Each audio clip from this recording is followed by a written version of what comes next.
বৈশাখ মাসের শুক্লপক্ষের তৃতীয়া, যার নাম হচ্ছে অক্ষয় তৃতীয়া। ভালো করে শুনুন, অক্ষয় মানে যা ক্ষয় হবে না, যা চিরস্থায়ী।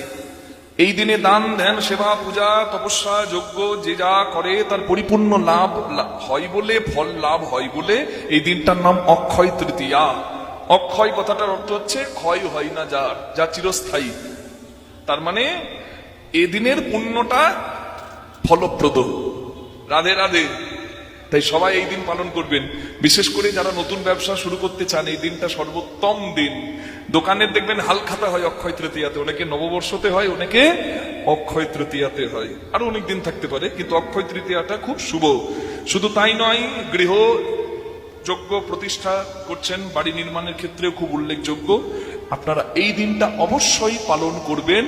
যেমন ভাবে আপনারা ভগবানের সেবা পূজা করেন, এই দিনটাতে বেশি বেশি করে কীর্তন নাম জপ দান ধ্যান করবেন।